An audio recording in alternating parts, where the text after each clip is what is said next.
আসসালামু আলাইকুম। সকলেই কেমন আছেন? আলহামদুলিল্লাহ সকলেই ভালো আছেন, সুস্থ আছেন। প্রতিদিনকার মতো আজকেও একটি ভিডিও নিয়ে চলে এসেছি। আমের সিজন, তাই ভাবলাম আমের কিছু একটা করে আপনাদের সাথে শেয়ার করি। আশা করছি ভিডিওটা না কেটে পুরোটাই দেখার চেষ্টা করবেন, ভিডিওটা আপনাদের উপকারে আসবে। এদিকে এই ঝড়ের সময় আম সব গাছ থেকে ঝরে পড়ে যাচ্ছে, তাই ভাবলাম আমগুলোকে কেটে আচার করে রাখি। আচারটা কিভাবে করব সেটাই আপনাদের সাথে শেয়ার করব। প্রথমে আমের ছোলগুলো ছিলে নিয়েছি। ছিলে নেওয়ার পরে এইভাবে কেটে আধখানা করে তার মাঝখান দিয়ে কেটে সরু সরু ফাঁক করে রেখে দিয়েছি। ফাঁক করে নেওয়ার পরে এরপরে এতে নুন আর হলুদ গুঁড়ো মাখিয়ে দেবো। 1 চামচ নুন দিয়ে দিচ্ছি, আর দিয়ে দেবো এক থেকে 2 চামচ হলুদ গুঁড়ো। পরিমাণ অনুযায়ী, আমের পরিমাণ অনুযায়ী নুন আর হলুদটা দিতে হবে।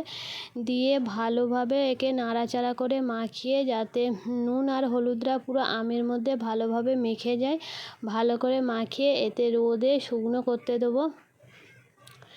তাই নুন আর হলুদটা ভালো করে মাখিয়ে এটা রোদের মধ্যে দিয়ে দেবো শুকনো করার জন্য।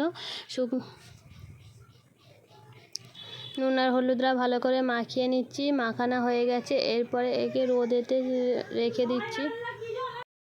আমটাকে রোদে দিয়ে একটু নেড়ে ছেড়ে শুকনো মতো করে নেবো, যাতে একটু ভালো করে শুকনো মতো হয়ে যায়। তাই এটাকে ভালোভাবে নেড়ে চেড়ে দিচ্ছি।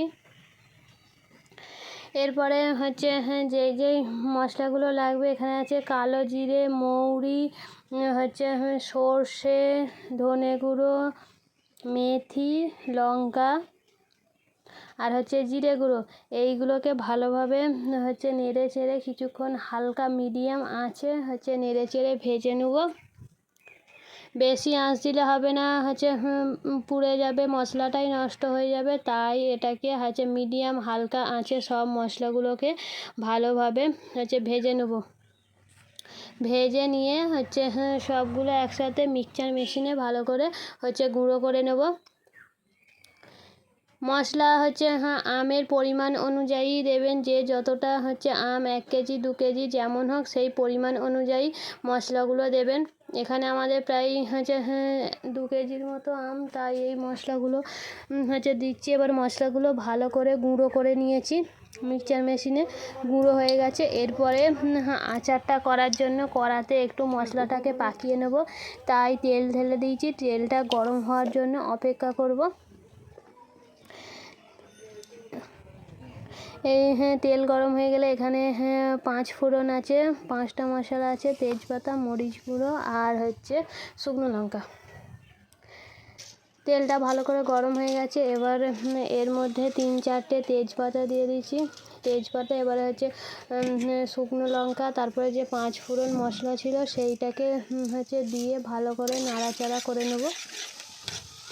নাড়াচাড়া কিছুক্ষণ মশলাটাকে পাকানোর পর যদি ফুটে যায়, তখন কেটে রাখা আমগুলোও ঢেলে দেবো। এখানে লঙ্কা গুঁড়োও দিয়ে দিচ্ছি, 1 প্যাকেট লঙ্কা গুঁড়ো ছিল, সেইটা লঙ্কা গুঁড়োটা দিয়ে দিচ্ছি। এবারে একটা একটা করে আমগুলো ঢেলে দেবো। আমগুলো ঢেলে দেওয়ার পরে কিছুক্ষণ ধরে নেড়ে চেড়ে নেব। আমগুলো ঢেলে দেওয়ার পরে এখানে নুন দিয়ে দিয়েছি, নুন দিয়েও ভালো করে নেড়ে চেড়ে দেবো। কিছুক্ষণ নাড়াচাড়ার পর এতে হলুদ গুঁড়ো দিতে হবে আর লঙ্কা গুঁড়ো।